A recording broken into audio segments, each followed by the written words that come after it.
Hello बच्चे लोग, आज जो हम क्वेश्चन डिस्कस करने वाले हैं इरिडो का पहला ही एग्जांपल है। क्वेश्चन में हमें गिवन है कि एक हमारे पास बोट है और एक राफ्ट है और बोट कुछ अपनी वेलोसिटी से मतलब इंजन की वेलोसिटी से वो आगे की तरफ जा रहा है और आगे जाके वो टर्न मार ले रहा है। तब तक राफ्ट आगे चला गया होगा और एक जगह पे मिलता है। आप इस एनिमेशन में देख सकते हो।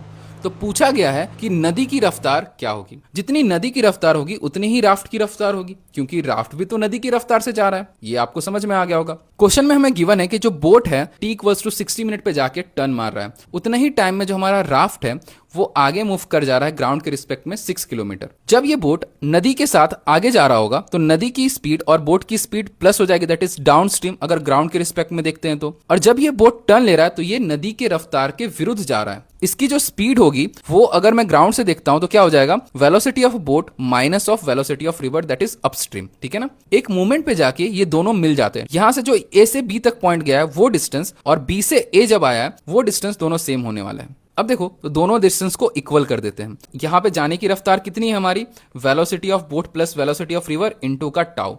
जब ये आया होगा यहां से यहां तक, लेट सपोज कि ये टाइम को मैंने डेल्टा टी ले लिया है। अपने को पता नहीं है कितने टाइम में यहां पे क्रॉस किया है। अपस्ट्रीम में उसकी वेलोसिटी कितनी है, velocity of boat minus of velocity of river into का डेल्टा टी। जितने टाइम में ये यहां से टर्न लेके आया उतने टाइम में राफ्ट यहां पे आया है, तो उसके लिए टाइम क्या हो जाएगा, टाउ प्लस डेल्टा टी हो जाएगा। और उसकी रफ्तार कितनी होगी, जो नदी की होगी, क्योंकि उसके पास तो कोई इंजन नहीं है, तो वेलोसिटी ऑफ रिवर कर देते हैं। सॉल्विंग दिस बच्चे लोग you will get this expression. जो टर्म कैंसल आउट हो रहा है उसको कैंसिल कर दो। Solving it further you will get delta T equals to tau. मतलब यहां से यहां तक जाने में भी टाउ टाइम लगा है और जब ये क्रॉस किया होगा तो भी टाउ होगा। अगर मैं राफ्ट से पूछता हूं भाई तेरे लिए कितना टाइम हुआ, तो वो बोलेगा 2 टाउ। 6 किलोमीटर डिस्टेंस कवर किया है 2 टाउ में, तो क्या हो जाएगा, velocity of river is equals to 6/2 tau, मतलब राफ्ट की वेलोसिटी। टाउ की वैल्यू हमको 1 आवर दिया गया है। Solving this you will get velocity of river that is 3 kilometre per hour. इस क्वेश्चन को ना हम एक और मेथड से कर सकते थे, रिलेटिव वेलोसिटी से। हमारा जो ऑब्जर्वर जो राफ्ट पे बैठा हुआ है कालिया, उसको मैं पूछता हूं कि बता भाई कि तुझे बोट की स्पीड कितनी दिख रही है। वो क्या बोलेगा,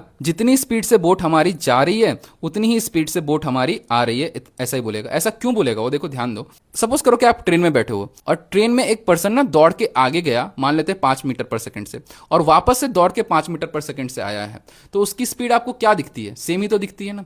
तो वैसा ही है कि कालिया हमारा इसी फ्रेम में, नदी के फ्रेम में ही है, तो उसको स्पीड ऑफ बोट कैसा दिखेगा, सेम ही दिखने वाला है आते हुए और जाते हुए।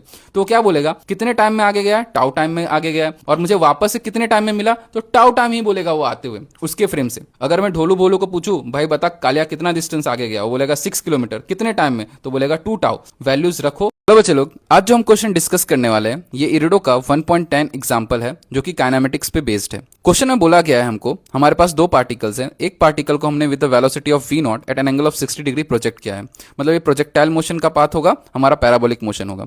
और दूसरा जो पार्टिकल है उसको हमने वर्टिकली प्रोजेक्ट किया है with the velocity of v not, मतलब ये स्ट्रेट लाइन में जाएगा और वापस से रिटर्न कर जाएगा। पूछा गया है हमको find the distance between this 2 bodies at t equals to 1.7 seconds पे। अपने को पूछा गया कि दोनों के बीच में डिस्टेंस सेपरेशन कितना होगा। इस क्वेश्चन को ना बच्चे लोग मैं 2 अप्रोचेस से सॉल्व करने वाला हूं। तो पहला अप्रोच देख लेते हैं, अप्रोच नंबर 1। वर्टिकल बॉल की बात करते हैं तो वर्टिकल बॉल के पास एक्सेलरेशन जो होगा वो किधर होगा, डाउनवर्ड डायरेक्शन में होगा g। उसकी इनिशियल वेलोसिटी कितनी है, v नॉट है। ये पार्टिकल ऊपर की तरफ ही जा रहा है, y में तो ये गया ही नहीं है, तो उसके x कोऑर्डिनेट क्या हो जाएगा, 0 हो जाएगा। अब इसका y कोऑर्डिनेट अपने को निकालना है, तो एक्सेलरेशन हमारे पास है, y कोऑर्डिनेट में इनिशियल वेलोसिटी भी है, तो y कोऑर्डिनेट आराम से निकल जाएगा। टाइम भी अपने को पता है, तो क्या किया है हमने, यूनिफॉर्म एक्सेलरेशन मोशन का फॉर्मूला लगा दिया है, तो y कोऑर्डिनेट का इक्वेशन। काइनेमेटिक्स चैप्टर का ये ट्रिक आपको एग्जाम में आराम से 4 मार्क्स दिलवा सकता है। बस इस वीडियो को स्किप मत करना।